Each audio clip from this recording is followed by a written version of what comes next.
Voilà. Alors, je vais essayer de compléter en fait l'intervention de Rami. Tout d'abord, que dit le partenariat privilégié, donc 2013-2017, sur la coopération dans le domaine de la migration? 4 pardon. Essentiellement focalisé sur l'asile et les droits des réfugiés, en tout cas la situation des réfugiés en Tunisie, la coopération avec le HCR, donc Tunisie HCR, le développement et la mise en œuvre d'une législation de l'asile et le renforcement des capacités de l'administration tunisienne pour l'accueil des demandeurs d'asile et des réfugiés. Il est aussi prévu un échange d'informations sur la situation de l'asile en Union européenne et en Tunisie, donc un échange d'informations sur ces questions entre les deux parties. Et enfin, brièvement mentionné, la coopération dans le domaine de la migration, de la mobilité et de la sécurité. Donc clairement, le partenariat de mobilité, mais c'est tout ce qui est mentionné, rien de plus. Au passage, rien n'est mentionné sur les droits des migrants en Tunisie, sauf s'ils sont demandeurs d'asile. Ce texte est donc à lire en lien avec l'approche globale pour la migration et la mobilité qui a été citée précédemment, donc une stratégie développée par l'Union européenne dans l'approche de la migration et de la migration circulaire, donc la mobilité. Il s'agit donc d'une politique d'externalisation visant principalement à assurer la réadmission des Tunisiens en Tunisie et peut-être des ressortissants des pays tiers. C'est pas encore sûr, ça reste un point d'achoppement dans toutes les négociations d'accords de réadmission engagées avec l'Union européenne, mais ça a toujours été une clause qui a été intégrée. Donc on peut quand même sans trop se tromper, envisager que ce sera une clause présente dans l'accord de réadmission signé avec la Tunisie, s'il est signé. Je voudrais attirer l'attention en fait sur la récupération du discours associatif par l'Union européenne en le pervertissant, notamment dans le cadre de ces accords, que ce soit la distorsion du discours humanitaire, sauver des vies en mer, mise en place d'un dispositif condamné comme étant un dispositif sécuritaire, mais en fait pas du tout à visée humanitaire, ou alors la distorsion du discours sur la circulation, puisque maintenant la Commission européenne fait sienne le désir que toute personne puisse circuler librement, mais par voie légale, et qu'il faut donc développer des canaux de migration régulière, en empêchant les gens, pour sauver leur vie, de partir de façon irrégulière. Donc faire très attention à ce que nous, associations, nous condamnons et nous percevons de plus en plus. Voilà. Donc, je vais essayer de revenir sur ce qui accompagne en fait le partenariat privilégié. Déjà les conséquences pour les Tunisiens, donc, dont Rami a pas mal discuté, donc je vais faire ça brièvement. La réadmission dans un pays où le délit d'immigration existe. Et ça, c'est pas seulement les associations qui le disent, ça a été mis en exergue dans des rapports officiels, notamment l'Agence des droits fondamentaux de l'Union européenne, qui précise que la Tunisie, au même titre que d'autres pays, criminalise l'entrée et le séjour, l'entrée et la sortie non autorisée. Ce qui est quand même assez grave. Donc l'Union européenne s'engage dans une coopération avec des pays où on peut quand même écoper de peines et de sanctions assez lourdes. Pour un droit qui est quand même un droit universel, donc sont inscrits dans les déclarations universelles des droits de l'homme, le pacte pour les droits civils et politiques. La conséquence pour les Tunisiens de l'engagement dans cet accord-là ou du partenariat de mobilité, c'est aussi limiter la circulation dans l'espace Schengen, puisque comme le disait Rami, il s'agirait d'une déclaration politique qui prendrait effet que via des accords bilatéraux entre la Tunisie et les États de l'Union européenne, qui fixeraient donc comment ça se passe, qui vient, les quotas en termes de visa, etc. Ce qui veut dire qu'une personne obtiendrait un visa pour, je ne sais pas, l'Allemagne, et donc n'obtiendra pas un visa Schengen. Dans tous les cas, c'est très peu clair, et ça semble plutôt être le cas en tous les cas au vu des expériences des autres pays qui sont déjà engagés dans ce type de coopération. Donc finalement, on en arrive à ce que les Tunisiens perdent au change par rapport à la situation actuelle. Donc une limitation de leur mobilité davantage qu'une facilitation, ce qui est un peu paradoxal. Vous dire aussi que le partenariat privilégié envisage la lutte contre l'immigration illégale, et je cite la terminologie, et que ceci est compris dans le volet de la coopération dans le domaine de la justice et de la sécurité, pas du tout dans le domaine de la migration. Pourquoi c'est important? Parce que ce qu'on considère comme une immigration illégale est donc associée avec la criminalité organisée, le terrorisme, la traite des personnes, et donc on mélange tout dans le même paquet, et on criminalise encore plus des phénomènes, à l'opposé d'ailleurs c'est contradictoire avec ce que dit la Commission, qui maintenant explique qu'il ne faut plus parler d'immigration illégale, mais d'immigration irrégulière. C'est quand même inscrit noir sur blanc en tant que tel, immigration illégale, ça pose problème. Donc quel serait l'intérêt pour les Tunisiens à signer ce partenariat privilégié? Je pense qu'on a suffisamment discuté jusqu'à présent. Rami l'a très bien résumé. Je voudrais en revanche prendre plus de temps pour développer les conséquences pour les migrants. En Tunisie, quand je parle de migrants, je parle de personnes qui viennent ici pour travailler, je parle de personnes qui viennent ici pour demander toute forme de protection, en tout cas qui fuient leur pays d'origine. Les droits des migrants ne sont pas mentionnés dans le projet de partenariat privilégié, il n'y a rien, aucune ligne. Ceci est très préoccupant, d'autant qu'il y a eu un rapport du rapporteur des Nations Unies pour les droits des migrants qui est venu faire une visite en Tunisie l'an dernier, qui a fait un rapport qui est peu élogieux sur la situation des migrants, également sur la situation des Tunisiens réadmis et criminalisés, en tout cas sanctionnés pour être sortis du territoire sans autorisation. Donc c'est quand même particulièrement gênant que l'Union européenne, une fois de plus, s'engage avec un pays qui a été la cible d'un rapport des Nations Unies, au même type que d'autres, mais enfin celui-ci également, sur ces questions migratoires principalement. Il n'y a pas de mention non plus de formule relative à l'accès au séjour pour les migrants et pour les réfugiés. La Tunisie n'a pas de législation sur la demande d'asile, c'est l'objet de la coopération, vous me direz, mais combien de temps cela va-t-il prendre? Et quand on parle de législation, est-ce qu'on parle de droit à être un réfugié statutaire, ou est-ce qu'on parle d'un droit à être réfugié statutaire et de pouvoir s'installer, travailler, etc. On ne parle pas non plus, du coup, vu que les droits des migrants ne sont pas mentionnés, du droit pour ces personnes-là aussi à avoir accès à leurs droits économiques et sociaux. Le cadre de la coopération en termes migratoires dans le partenariat privilégié est très flou. Les termes de référence sont coopération sur la migration, la sécurité, l'asile. Contrairement à d'autres volets de ce partenariat privilégié, du type gouvernance, blanchiment d'argent, où là on a quand même des axes bien plus spécifiques de coopération. Donc il semble que l'Union européenne ne sache pas trop où elle va, mais elle y va. Et ça aura des conséquences sur des personnes. La proposition faite par l'Union européenne d'échanger des informations sur la situation de l'asile en Tunisie, c'est à mettre en lien avec le fait que les informations sont échangées notamment pour servir aux analyses de risque de l'agence Frontex, qui est l'agence de l'Union européenne déployée aux frontières extérieures pour protéger, en tout cas gérer les frontières.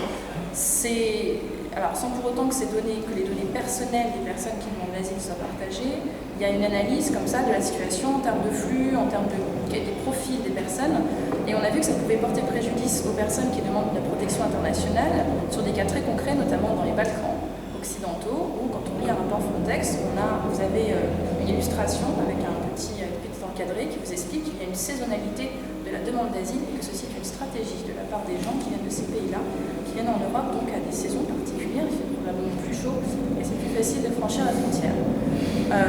Voilà. Et c'est d'ailleurs une stratégie collective où tout le monde se passe l'information et tout ceci est donc présenté comme une vérité générale, étayée par des informations dont la source est douteuse, en tout cas la méthodologie est très floue. Ça sert également, donc il faut savoir que le Bureau de l'asile européen a signé un accord avec Frontex en 2012 et que tous ces canaux d'information finalement permettent un échange d'informations. On ne sait pas tellement pourquoi ni comment, enfin on sait pourquoi en fait, mais on ne sait pas tellement comment. Et les personnes intéressées, en tous les cas, ne sont pas mises au courant que leurs informations sont partagées, même si c'est des informations non personnelles. Ne pas oublier également que l'Union européenne révise régulièrement la liste des pays qu'elle considère comme sûrs. Et donc la mise en place d'une législation de l'asile avec un gouvernement dont je le rappelle, qui je le rappelle est transitoire, permettrait aussi probablement de labelliser la Tunisie comme étant un pays d'origine sûre. Ce n'est pas nécessairement le cas pour tout le monde. Le problème, c'est que les pays sûrs, quand il y a quelqu'un qui demande l'asile depuis ces pays-là, ils bénéficient de ce qu'on appelle une étude de cas via une procédure accélérée, c'est-à-dire une procédure où on n'obtient pas l'asile. Dans la majorité des cas, cette liste est dressée parfois en contradiction avec des rapports du HCR. Je prends l'exemple de la Serbie, par exemple, qui dit que ce n'est pas un pays sûr, l'Union européenne maintient que si. Qu'est-ce que cela signifierait pour, je ne sais pas, des Tunisiens qui souhaiteraient demander l'asile? Et on a eu un cas dernièrement de quelqu'un qui étudiait les caricatures du prophète et donc a obtenu l'asile en France. Ça peut rester des minorités, ce n'est pas non plus des cas qui n'existeraient pas, et ça reste un droit de demander l'asile inscrit dans les textes internationaux. Donc quelles conséquences de la mise en place d'une législation sans les moyens nécessairement? Cela aurait aussi probablement des conséquences pour les personnes non tunisiennes qui sont passées par la Tunisie et qui demanderaient l'asile en Europe et qu'on renverrait en Tunisie via l'accord de réadmission parce que la Tunisie est un pays sûr. Quelle garantie que les droits de ces personnes seraient respectés dans leur entièreté? Voilà, je descends un petit peu, je suis désolée, je n'ai pas imprimé, donc je descends sur l'ordinateur. On peut aussi questionner la pertinence de la mise en place, mais ça a été discuté précédemment avant-hier, la mise en place d'un cadre copier-coller sur la législation européenne sur ces questions. Il n'y a pas de constitution en Tunisie et les gages d'accès à la justice ne sont pas garantis pour tous, c'est déjà au niveau des citoyens tunisiens. Donc peut-être essayer de ne pas mettre la charrue avant les bœufs. Je voudrais revenir aussi sur un domaine sur lequel Migroup travaille beaucoup, c'est l'enfermement des étrangers. Depuis une dizaine d'années, le réseau observe que les pays de coopération qui s'engagent dans une coopération avec l'Union européenne développent tout un arsenal sécuritaire pour satisfaire aux desiderata de l'Union européenne. Ça inclut l'enfermement des étrangers, que ce soit dans des lieux formels ou informels. Lieux formels qui sont pour beaucoup financés par la Commission européenne. Donc à la frontière entre l'Iran et la Turquie, en Biélorussie bien sûr, voilà, donc dans tout un tas de pays. Ces lieux d'enfermement existent déjà en Tunisie. Ils ont été d'ailleurs mentionnés dans le fameux rapport des Nations Unies dont je vous faisais part, le fait que des personnes soient enfermées. Alors après, dans des lieux parfois non officiels, ça peut être aussi des commissariats. En tous les cas, l'expérience prouve que jusqu'à présent, aucun pays de coopération avec l'Union européenne n'est exempt de cette criminalisation et de ce durcissement du traitement vis-à-vis des personnes non ressortissantes de ces pays-là. Ça peut passer par des arrestations faciès, détention arbitraire, tabassage. L'exemple du Maroc est quand même un exemple assez illustrant avec des conséquences très très graves pour la dignité et la sécurité des personnes. Deux citations du rapport des Nations Unies. Les migrants qui soit se retrouvent sans document valable ou qui ont purgé une peine de prison sont souvent envoyés vers des centres d'accueil et d'orientation en vue d'être déportés. Tant que des personnes sont privées de leur liberté dans ces établissements, ce sont en fait des centres de détention. Les Nations Unies qui disent ça. Le rapporteur a dit aussi « J'ai rencontré un mineur non accompagné qui avait été condamné pour avoir traversé la frontière illégalement en Tunisie et qui a été condamné à 9 jours de prison. » Ça, c'est la situation à l'été 2012. On peut supposer qu'elle n'a pas énormément évolué depuis. L'Union européenne s'engage sur des questions graves, alors que rien n'est prévu au niveau de la situation en Tunisie pour donner accès aux droits à ces gens. Troisième point que je voudrais aborder, c'est que la Tunisie, via ses accords, s'engage dans un projet européen de contrôle des frontières, donc via Frontex, et via un système d'échange d'informations qui s'appelle Eurosur, qui est en fait une espèce de Big Brother européen qui va mettre en lien des satellites, éventuellement des drones et des systèmes d'identification sur tout le pourtour méditerranéen et à plus long terme, toute la frontière Schengen sera concernée. Eurosur veut pouvoir développer des outils d'identification, notamment des embarcations, qui soient le plus précis possible pour identifier les migrants et les intercepter dès qu'ils franchissent les eaux territoriales européennes. Mais pour avoir encore plus d'efficacité, l'idée c'est d'obtenir une image quasi instantanée, ce qu'on appelle une image, de la situation à la frontière et même avant, dans ce qu'ils appellent la zone pré-frontière. Donc ça suppose une coopération avec les États non européens qui vont transmettre ces informations sur qu'est-ce qui se passe, quelles sont les embarcations. Ces pays vont obtenir donc un soutien technique pour avoir les outils les plus précis possibles en termes de radar, etc., de satellites. C'est déjà le cas à l'heure actuelle dans la coopération que l'Espagne a avec le Sénégal, avec le Maroc. Et ça va être le cas bientôt avec la Libye, qui a signé un accord politique en juin l'année dernière, autorisant le déploiement de Eurosur à ses frontières. Et dans un texte officiel européen, la Tunisie est mentionnée comme le pays en ligne de mire, avec lesquels il faut signer. Donc ça c'est pareil, c'est un phénomène sur lequel la société civile tunisienne ou les institutions ne sont pas nécessairement informées. Mais savoir qu'il va y avoir probablement un accord politique signé par la Tunisie pour autoriser le déploiement d'Eurosur. Avec nous, en tant que société civile, des conséquences qui sont quand même graves, sachant qu'il y a déjà eu un premier pas qui a été franchi avec la signature d'un mandat, une autorisation en fait donnée à Frontex de signer un accord de coopération avec la Tunisie. C'était en 2011. Frontex va en fait administrer ce fameux système Eurosur. Donc quand l'Union européenne vous précise que Frontex n'est pas présent en Tunisie, Frontex sera présent en Tunisie, ne serait-ce que dans l'analyse des informations qui seront données. Les conséquences en fait qu'Eurosur peut avoir sur les personnes et notamment sur les droits des migrants et des réfugiés, ce serait de rejeter la responsabilité sur les pays tiers. Écoutez, on a identifié une embarcation dans vos eaux territoriales, application du droit de la mer, s'il vous plaît, vous les interceptez. Violation du droit de tous et toutes à quitter tout territoire, y compris le leur. Violation également du principe de non-refoulement par l'Union européenne des personnes dans les pays où elles pourraient subir des traitements inhumains et dégradants. C'est une application de l'article 3 de la Convention européenne des droits de l'homme, une application qui a une vocation extraterritoriale, selon la jurisprudence. Ce qui veut dire que si l'Union européenne est au courant que dans certains pays tiers, il y a des violations des droits, elle est responsable quand elle décide de renvoyer ces personnes dans ces pays-là. Or, les rapports, et notamment des Nations Unies, pour revenir sur ce rapport-là, mais ce n'est pas le seul, montrent que la situation des personnes, des migrants, ça peut être des rapports aussi des associations de la société civile tunisienne, les droits ne sont pas respectés. Par ailleurs, quel serait l'intérêt de la Tunisie dans l'utilisation d'Eurosur ? Ça se pose vraiment, parce qu'en termes, ne serait-ce que des responsabilités qui leur incombent au niveau de la gestion des personnes, de l'accès aux droits dans un pays où il n'y a pas déjà les cadres suffisants ni les outils. Pour la question de sauver des vies en mer, le texte en fait prévoit la multiplication des outils d'identification, mais ne clarifie absolument pas la responsabilité. C'est bien la raison pour laquelle tous les pays se jettent à corps perdu dans ce texte qui finalement ne clarifie rien. Donc on s'outille, mais on n'agit pas. Ça ne sauvera donc pas de vie en mer. Ça, c'est pareil, c'est un argument fallacieux. Je terminerai sur des remarques générales. Donc, qu'il s'agisse des droits des migrants en Tunisie, des droits des Tunisiens à l'étranger, la façon de procéder de l'Union européenne, pour nous, en tous les cas, pose problème. Parce qu'elle impose un mode de gestion de ces questions de façon hypocrite et inadaptée. Et je dirais même plus loin, c'est que l'Union européenne impose un mode de compréhension des questions migratoires qui est biaisé, et où l'empreinte sécuritaire entache la notion de circulation, et les questions relatives à l'accès aux droits économiques et sociaux et à l'installation demeurent secondaires pour les Tunisiens, si ce n'est complètement absente pour les migrants. La Tunisie n'a donc pas nécessairement vocation ni même intérêt à embrasser le même paradigme d'analyse que l'Union européenne. D'ailleurs, les conséquences que j'ai pu énumérer et sur lesquelles Rami a pu revenir semblent annoncer des années de coopération bien exigeantes de la part de la Tunisie, sans que ça facilite nécessairement la mobilité des Tunisiens.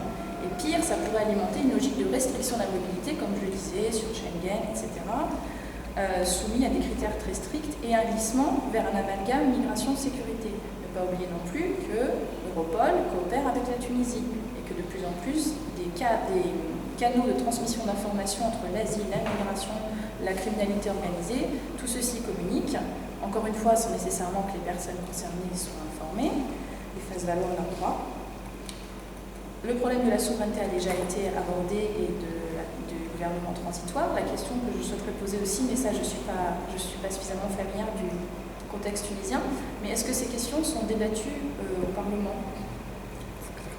Voilà. Donc voilà, c'est une question comme ça, ouverte.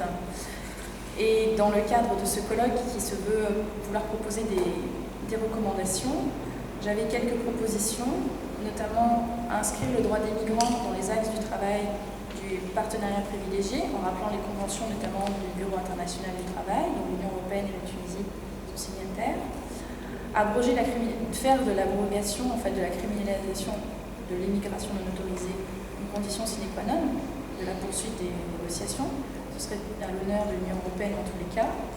Inscrire l'égalité des droits pour tous dans la constitution tunisienne et pas l'égalité de tous les Tunisiens, ce qui permettrait d'assurer les droits de prime abord de toutes les personnes sur le territoire tunisien. Que le partenariat ne se limite pas à la coopération en matière de droit d'asile, mais plus largement à l'accès aux droits pour tous, y compris le droit au séjour, selon des critères objectifs et des procédures non discriminatoires. Demander la participation du Parlement tunisien de façon systématique sur des questions de coopération qui engagent en fait la coopération internationale, et où j'ai le sentiment que ça devrait engager le Parlement, en tout cas en Europe c'est le cas. Demander l'inscription de migration irrégulière et non migration illégale dans le partenariat privilégié. Pas d'échange d'informations personnelles, puisque les échanges sont précisés, l'échange d'informations, mais on ne précise pas quel type d'informations. C'est peut-être intéressant pour la société civile de creuser quel type d'informations sera transmis.